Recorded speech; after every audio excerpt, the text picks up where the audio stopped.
Hello विद्यार्थी मित्रों, હવે આપણે FIBA special English paper number 4 poem number 10 garden written by Andrew Marvell જોઈશું.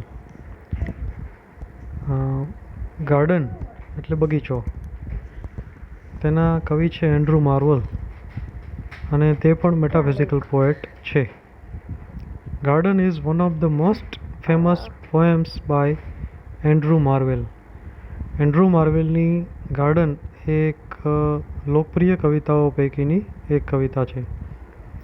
The poem begins with the speaker reflecting upon the vanity and inferiority of man's devotion to public life in politics, war, and so-called social service. Poem begins with the speaker. Poem ની શરૂઆતમાં જ speaker એટલે કે poet વાત કરે છે. Reflecting upon the vanity and inferiority.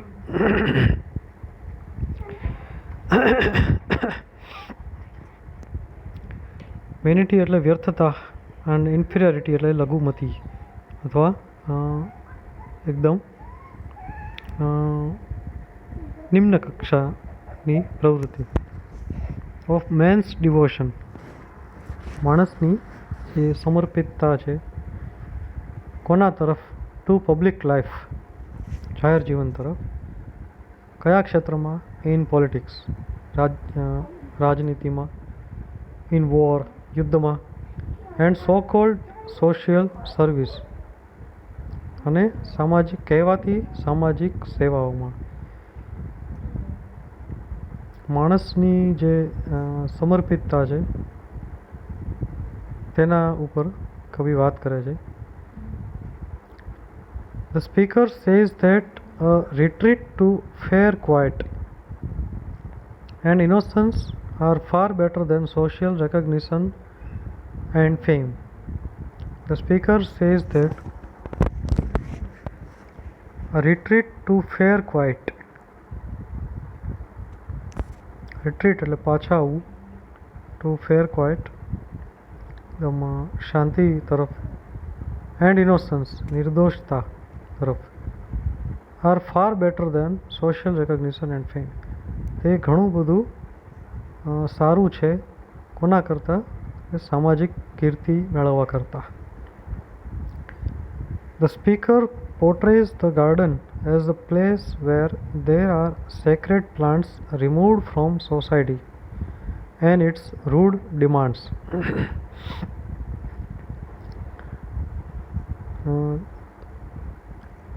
પોએમમાં કવિ કહે છે કે ગાર્ડન બગીચો એક એવી જગ્યા છે કે જે સમાજથી ખૂબ જ દૂર અને સમાજની ઉદ્ધત ડિમાન્ડ્સથી ખૂબ જ દૂર છે. He praises the garden for its shade of the lovely green.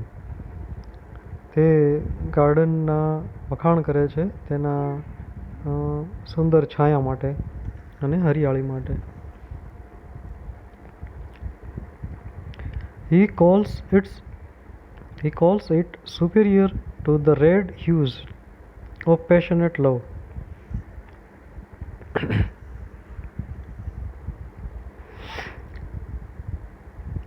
તે ગાર્ડનને ચડિયાતો બતાવે છે તેના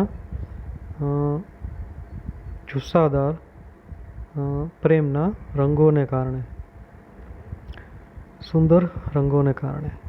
The speaker in the poem says that when passion runs its course,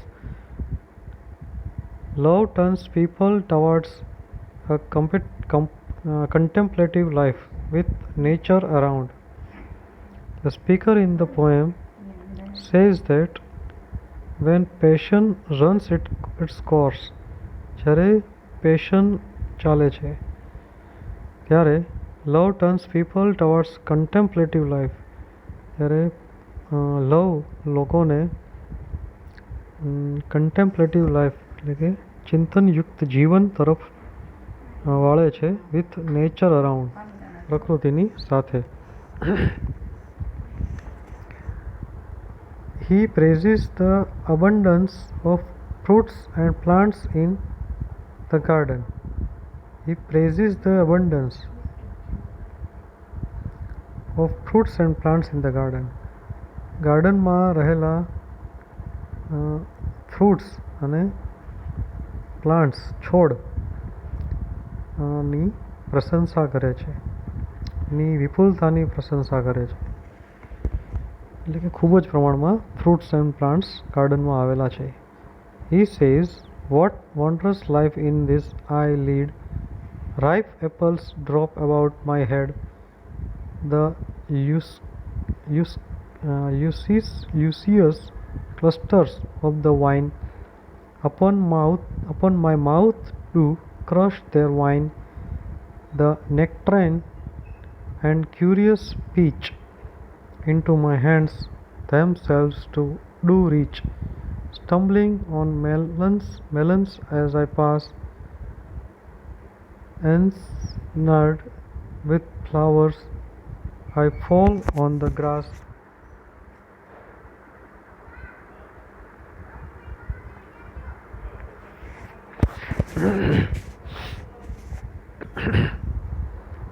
The poet says that the life in the garden is peaceful and enriching. Poet કહે છે કે ગાર્ડનમાં જીવન શાંતિપૂર્ણ અને સમૃદ્ધિવાળું હોય છે. Ripe apples fall around his head, તેના માથાની આજુબાજુ પાકેલા સફરજન પડે છે. And vines give him nectar like wine, અને વાઇન તેમને અમૃત જેવું પીણું આપે છે. He falls on melons as he walks in the garden. તે ગાર્ડનમાં ચાલે છે તો તરબૂચ ઉપર પડે છે. Stumbling on the grass, entrapped by flowers, અને ઘાસ ઉપર પડે છે ત્યારે ફૂલોથી તે ઘેરાઈ જાય છે. Mind in midst of garden withdraws into natural happiness. મન ગાર્ડનમાં ખૂબ જ ખુશ થઈ જાય છે. It does not took worldly physical pleasures but attains peace within. It does not seek worldly physical pleasures but attains peace within. તે આનંદ નથી શોધતા પરંતુ શાંતિ મેળવે છે. It creates other worlds and other oceans where there is nothing but peace and bliss. It creates other worlds, તે આખી નવી જ દુનિયા સર્જે છે નવા મહાસાગરો સાથે. Where there is nothing but peace and bliss, કે જ્યાં માત્ર શાંતિ અને આશીર્વાદ હોય છે. In a green shade, લીલા છાયા નીચે, there is green thought that soothes the mind. લીલા છાયા નીચે સુંદર વિચારોના કારણે મનને સાંત્વના મળે છે.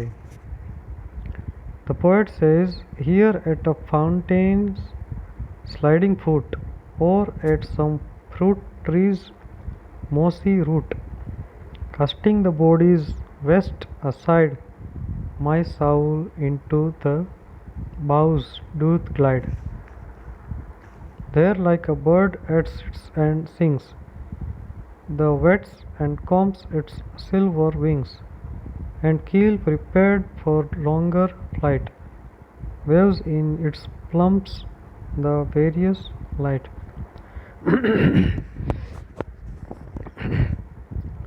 Then the poet describes transcendental experience in the garden.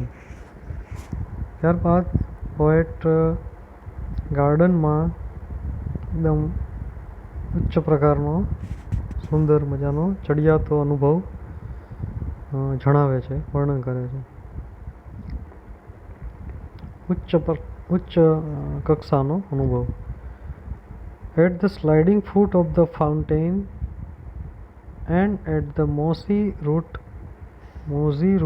of fruit tree.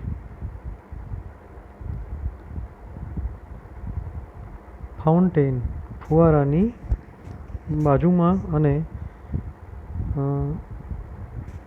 ફ્રૂટના ઝાડની મૂળની બાજુમાં. He seems to experience detachment of the soul from the body. એની બાજુમાં જઈને કવિને શરીર અને આત્મા અલગ થઈ ગયા હોય તેવું લાગે છે. He cast his body aside and like a bird his soul begins to glide through the boughs.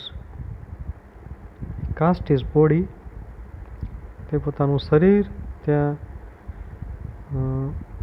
ફેંકી દીધું હોય તેવું મહેસૂસ કરે છે, અલગ થઈ ગયું હોય તેવું મહેસૂસ કરે છે. And like bird his soul begins to glide through the boughs. અને તેના સાઉલ આત્મા એ ઝાડની ડાળીઓ સાથે એકાકાર થઈ ગયું હોય તેવું લાગે છે. It begins to sit and sing as it flaps its wings for a longer flight. It begins to sit and sing. તે બેસે છે અને ગાય છે. As it flaps its wings, પક્ષી પોતાની પાંખો ફડફડાવે છે. For a longer flight. પક્ષી તેની લાંબી ઉડાન માટે પાંખો ફડફડાવીને ઉડે છે. The soul of the poet becomes detached from the worldly worries and bondage. The soul of the poet becomes detached from worldly worries and bondage. કવિનો આત્મા દુન્યવી ચિંતાઓ અને બંધનથી મુક્ત થઈ જાય છે. It reaches the possible highest point in the garden. તે ગાર્ડનના સૌથી ઊંચી જગ્યા પર પહોંચી જાય છે. The poet wants to suggest that soul in the world cannot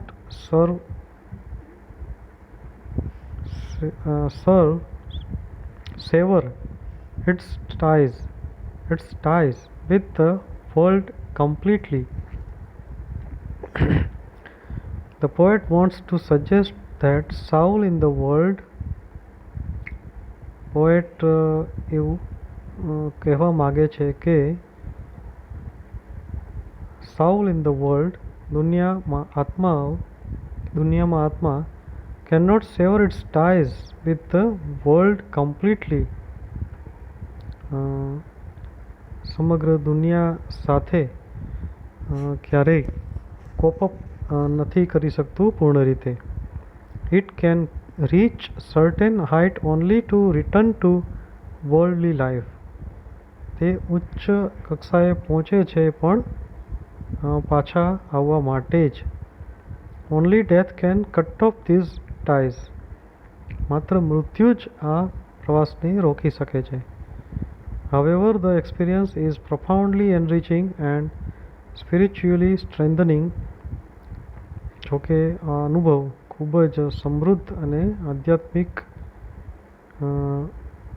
લાગે છે, પરંતુ the final stanza contains an extended metaphor comparing the garden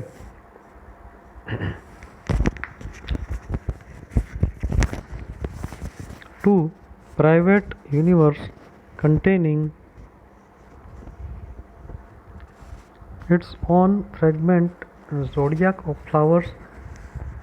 The final stanza, अंतिम stanza, contains an extended metaphor.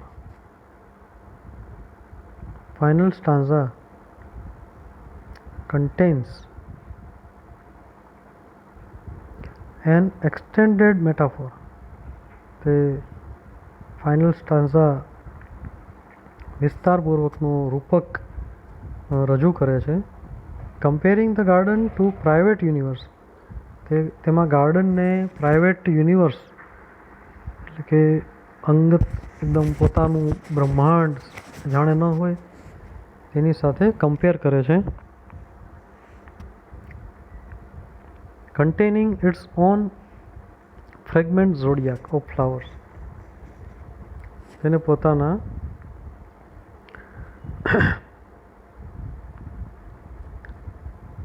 ફ્રેગ્રન્ટ zodiac of flowers, તેને પોતાના ફૂલોના સમૂહ હોય છે તેની સાથે ગાર્ડનને યુનિવર્સ સાથે કમ્પેર કરે છે.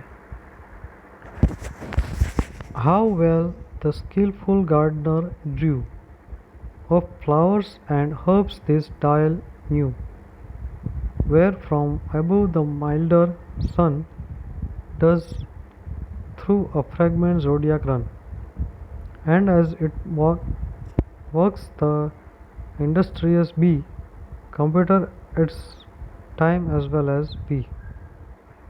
How could such sweet and wholesome hours be reckoned but with herbs and flowers? According to the poetના મત મુજબ the garden acts like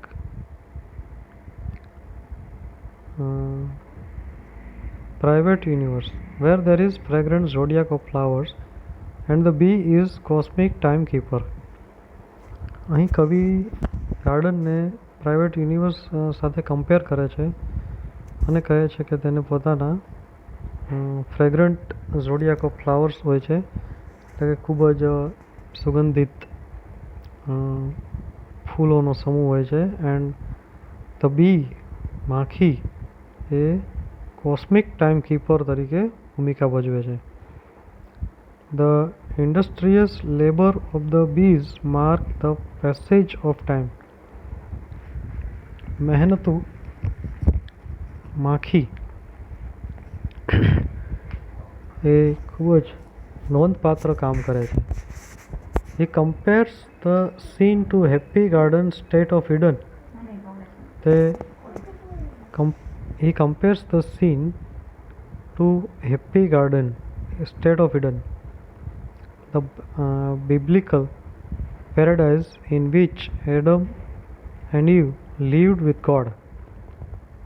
અને તે ગાર્ડનને ઈડન ગાર્ડન જોડે પણ સરખાવે છે કે જ્યાં આદમ અને ઈવ ગોડ સાથે રહેતા હતા, જેનો બાઇબલમાં ઉલ્લેખ છે. Thus the garden become a private cosmos with bees acting as timekeeper whose work computes the passage of time. Thus garden become private cosmos. તેથી ગાર્ડનનો પ્રાઇવેટ કોસ્મોસ વર્લ્ડ બ્રહ્માંડ બની ગયું છે વિથ બીઝ, અને માખીઓ ત્યાં ટાઈમકીપર તરીકે ભૂમિકા ભજવે છે અને સમયને નોંધે છે, સમયનો હિસાબ રાખે છે. The poet loves solitude and says that in the beginning Adam and Eve loved in solitude and that is the reason why they were happy, he says. Poet પણ અહીં એકાંત પસંદ કરે છે and says that in the beginning શરૂઆતમાં Adam and Eve loved in solitude and that is the reason why they were happy. Adam અને eve પણ એકાંતમાં રહેતા અને તેથી તે સુખી હતા. He says, but I was beyond a mortal's share to wander solitary there. Share અને there વચ્ચે અલ્ટરેશન છે. 2 પેરેડાઇઝીસ આઈ વેર ઇન વન. 2 સ્વર્ગ જાણે એકમાં હોય. To live in paradise alone. ને પેરેડાઇઝમાં એકલું જ રહેવા મળે. The speaker says that to live in paradise would be great but to live by oneself is paradise in it self.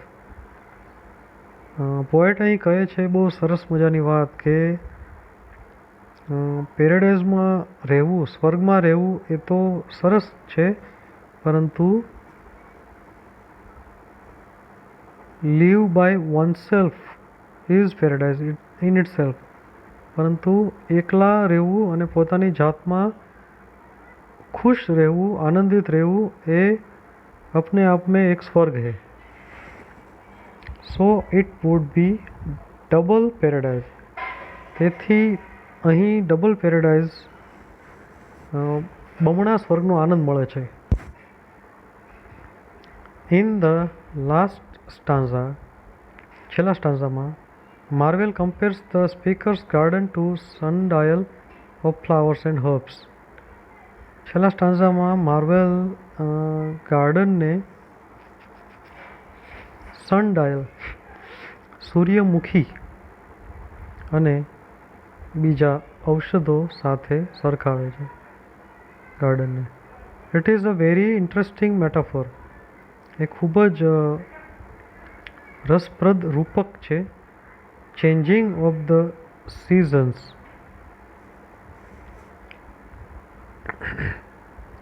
Changing of the seasons turns the flowers.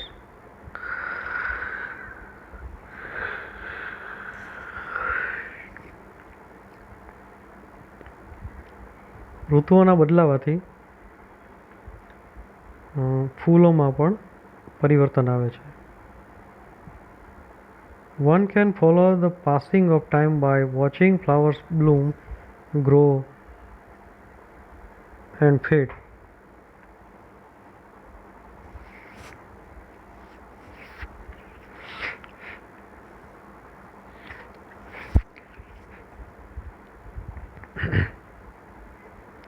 Garden is fragrant zodiac whose creator none else but God. Garden એક મહેકતો સુગંધિત સમૂહ છે ફૂલોનો, જે બીજા કોઈ નહીં પણ ઈશ્વર દ્વારા રચાયેલ છે. The poem has 72 lines divided into 9 octaves. 8 લીટીના 9 stanza, 8 × 72, total 72 લીટીની કવિતા છે, જે ખૂબ જ મોટી કવિતા કહેવાય. The poet has used iambic tetrameter, meaning 4 feet with rising rhythm.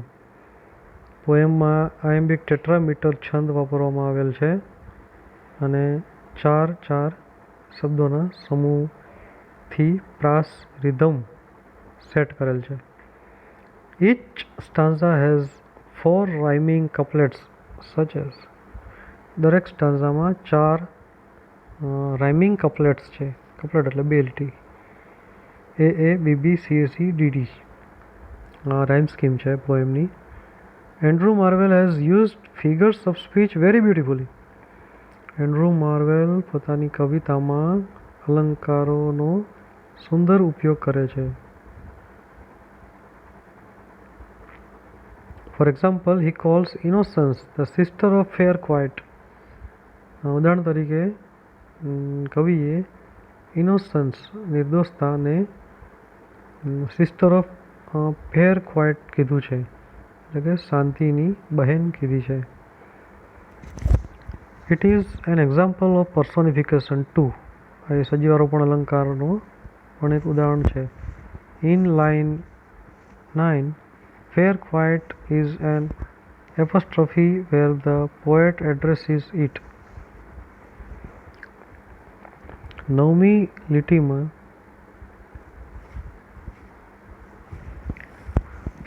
લીટીમાં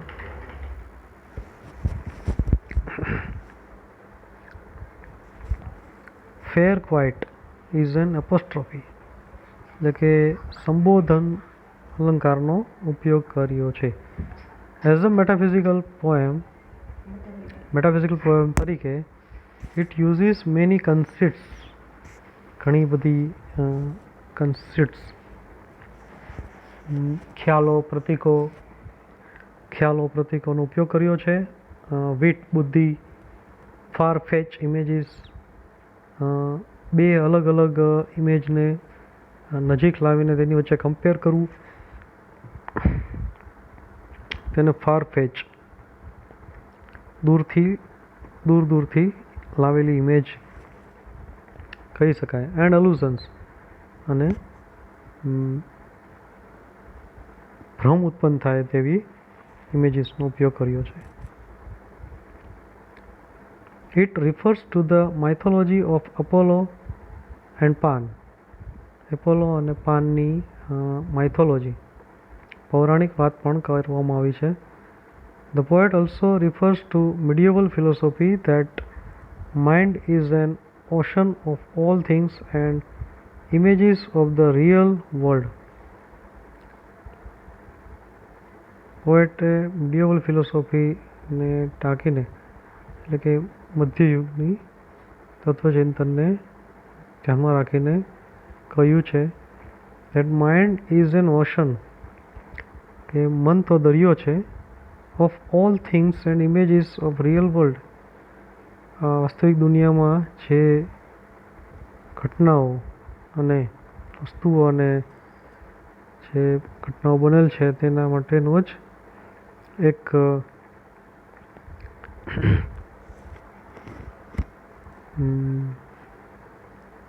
મિડિયવલ ફિલોસોફી એક ઓશન છે, એક મોટો દરિયો છે, જેમાં વિવિધ વસ્તુઓ, થિંગ્સ અને ઇમેજીસના સ્વરૂપમાં રહેલ છે. As a classical poem, classical એટલે જૂનું અને શ્રેષ્ઠ, એક ક્લાસિકલ પોએમ તરીકે the poem exhibits the use of heroic couplet. પોએમમાં ક્લાસિકલ ટચ આપેલ છે, એટલે કે હેરોઇક કપલેટનો ઉપયોગ કર્યો છે, એટલે કે ખૂબ જ ઉચ્ચ કક્ષાના વર્ણન કરેલા હોય. ટાઈમ પોએટિક ડિક્શન, અને સમયને ધ્યાનમાં રાખીને સમયને સમજાવતા કાવ્યાત્મક વર્ણન કરવામાં આવેલું છે. રિધમ એન્ડ ડિઝાઇન, અને કાવ્યની રિધમ અને ડિઝાઇન પણ ખૂબ મહત્ત્વની છે, ધ્યાનમાં રાખીને બનાવવામાં આવેલ છે. The poem is full of striking sensuous imagery, અને પોએમમાં ખૂબ જ ધ્યાન ખેંચે તેવા, લાગણીને પણ અસર કરે તેવા ઇમેજીસ વાપરવામાં આવ્યો છે. વિટી આઈડિયાઝ, અને બુદ્ધિપૂર્વકના વિચારો. And balance between romantic and classical elements along with metaphysical qualities, અને રોમેન્ટિક અને ક્લાસિકલ વચ્ચેના જે તત્વો છે તેને મેટાફિઝિકલ ટચ આપીને કાવ્યમાં રજૂ કરવામાં આવ્યું છે. તો મિત્રો, આ હતી 10મી poem the garden, written by Andrew Marvell. Thank you.